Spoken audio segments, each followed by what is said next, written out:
Let's talk about sleep. Hi, I'm Glo, and this year in 2025, sleep I have decided is my most important habit that I am cultivating. And by sleep, I mean sleeping early and sleeping a sufficient amount of time. Going to bed by 11 and sleeping for 8 hours. That's my goal. I asked one of my friends, one of my good friends, she's very, very smart. If she's watching this, super smart, talented, and all the things, and hardworking, yes. But I asked her for some advice on sleeping early, and I'm like, how you solidify something is if you can actually teach it, right, and share it. And so that is what I'm going to do in this video. I'm going to share some of the advice that she bestowed upon me.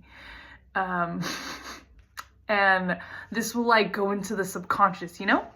Okay, so one of the first things that she suggested was, or just shared, I wouldn't say it was a suggestion, but she basically wasn't just reminding me that it's a habit, you know? Like, it's like, well, duh, right? It's a habit, but it's like, no, it's true. Like, habits take time.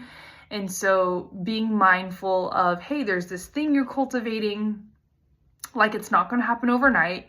Like just because you want to go to bed early, like you've been going to bed at like 12 a.m. every single night for 30 days, right? Like let's say the next day you want to go to bed at 9 p.m. Like it's not going to happen like that. Your body will take time. Your mind will take time. Yeah. So giving yourself that space to shift, right? And do it incrementally. Yeah, by like little bite-sized pieces. And so, you know, when we travel, right, among different time zones, like our sleep schedule will be really wonky. And if it's 6 p.m. in, let's say New Orleans, Louisiana, right, and then you go all the way to California, well, it's like a 2-3 hour time difference, and so you'll get tired at a different time. And so I think I'm getting in the weeds here with this example, but essentially, like if it's 6 p.m. in California, right, it's actually 9 p.m. in Louisiana, so you'll get tired, right, earlier, and then it takes a few days for you to remember, for you to fall asleep at like a reasonable hour. And that's what is necessary. In the same token, like when we're trying to shift our bedtime, it's like that. Like your body's gonna need time to adjust a lot longer, I would say, than just a couple of days. Okay, reading. She highlighted reading, and she discouraged screens. I think she was like, if it's dark in her room and she sees a screen, it's all over. Not to sound dramatic, but it's all over. And so there's sort of this like sacredness about when it's dark, when the room is dark, like that's not okay to be looking at a screen. Like to honor the darkness, and when the lights are off, like that's time to sleep, right?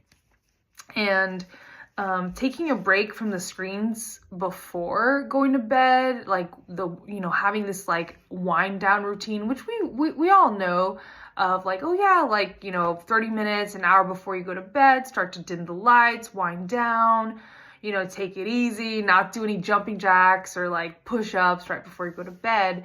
But I think screens are sort of, they're so subtle, right? It's like, yeah, it's like I'm still looking at my phone. Okay, let me check the time. Let me answer this one text. But that screen plays such a powerful role in our psyche before we go to bed. And just, it's very stimulating and we have to engage our eyes. We have to engage our mind. It's very light. It's blue light.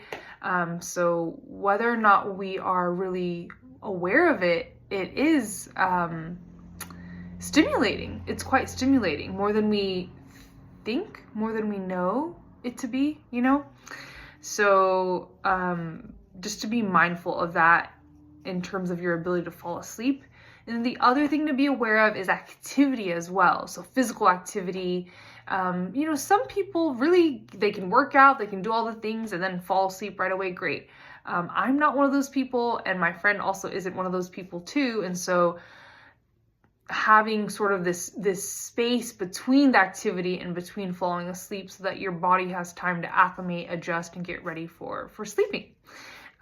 Something that I remember is stretching before going to bed, that I heard like does amazing things. It's so wonderful, you know, and it's like, well, okay, we got to just take some time out of our day to do that, you know. Okay. Yeah, I think that covers about everything. I think, and one of the biggest things that was highlighted was be aware of what keeps you up.